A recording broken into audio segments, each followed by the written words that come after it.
गौतम बुद्ध का एक शिष्य उनका उपदेश सुनकर भिक्षु बन गया। वो एक दिन नगर में भिक्षा मांगने गया, लेकिन भिक्षा की नियम था कि 3 घरों में भिक्षा मांगी जाती थी। बुद्ध के लगभग सारे शिष्य युवक थे। ये भिक्षु युवक भी था और शरीर से मजबूत और देखने में सुंदर भी था। एक तो वो यौवन के रंग में रंगा हुआ था, अर्थात तन में आकर्षण था। दूसरा मन पवित्र था, अर्थात मन में ईश्वरीय शक्ति भरी हुई थी। जिसका तन और मन दोनों सुंदर है, वो परमात्मा के निकट होते हैं। वो भिक्षु ने एक घर के सामने भिक्षा मांगने के लिए रुका।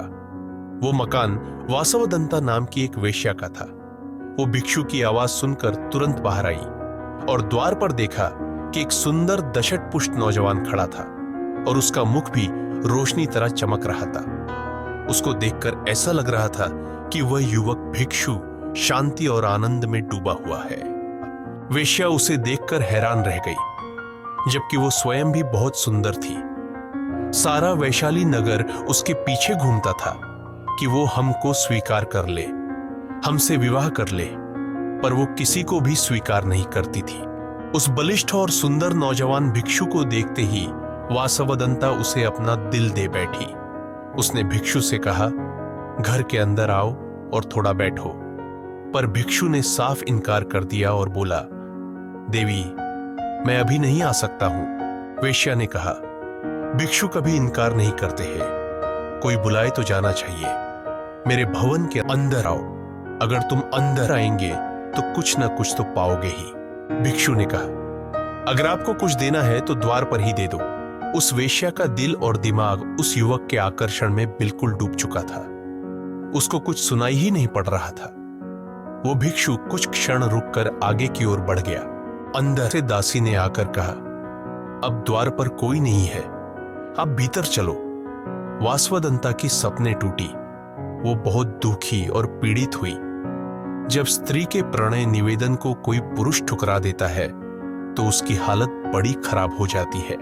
वासवदंता ने अपने जीवन में एक ही बार एक ही पुरुष के प्रति लगाव रखा था।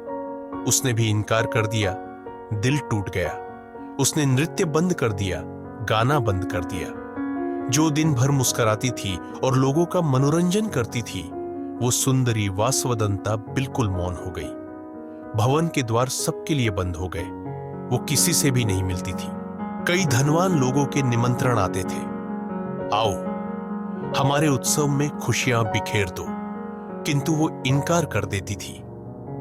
एकांत को उसने अपने जीवन का साथी बना लिया। दासी अच्छा अच्छा भोजन बनाती थी, पर उसकी भूख और प्यास को वो भिक्षु मानो सदा के लिए ले गया हो। वासवदंता को रात दिन वो भिक्षु याद आता था। वो बहुत कमजोर हो गई और बीमार रहने लगी। कहते हैं कि चिंता चिता से बड़ी होती है।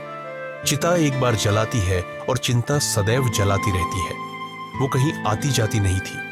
एक ही स्थान पर लेटे लेटे उसके शरीर में कई जख्म हो गए। उसकी सुंदरता कुरूपता में बदल गई। अब उसे कोई देखना भी पसंद नहीं करता था। बहुत समय के बाद फिर वही भिक्षु उस नगर में वापस आया। उसे मालूम पड़ा कि वासवदंता बहुत बीमार है, उसकी हालत बहुत खराब है। भिक्षु उसके द्वार पर गया। दासी ने जाकर कहा कि वही भिक्षु आए हैं, लेकिन वासवदंता ने दासी से कहा, यहां पर मत आने दो। जब मैं सुंदर युवती थी, बहुत खूबसूरत थी, तब मेरा निवेदन स्वीकार न किया। अब मैं बदसूरत और बीमार हो गई हूं। अब मैं इनके सामने कैसे जाऊं? नहीं जाऊंगी। पर भिक्षु अंदर आए और बोले, हे देवी, आज तुझे मेरी जरूरत है। उस समय तुमको मेरी जरूरत नहीं थी। उस समय तेरी सुंदरता, तेरे नाच गाने से मोहित होने वाले हजारों थे, किंतु दुख की घड़ी में सब दूर हो जाते हैं। अब तू चिंता न कर, शर्मिंदा मत हो। मैं तेरे पास रहकर तेरी सेवा करूंगा। भिक्षु ने पवित्र भाव से उसकी सेवा की। वासवदंता की वासना मिट गई। वो ठीक हो गई। उसका विवेक जाग उठा। भिक्षु उसे बुद्ध के पास ले गए। उसने प्रार्थना की, मुझे दीक्षा दो। बुद्ध से दीक्षा पाकर वो भिक्षुणी बन गई। अपना जीवन पतित से पावन कर लिया। दोस्तों, वीडियो पसंद आया तो लाइक और शेयर करें। चैनल को सब्सक्राइब करें, धन्यवाद दोस्तों, फिर मिलेंगे अगले वीडियो में।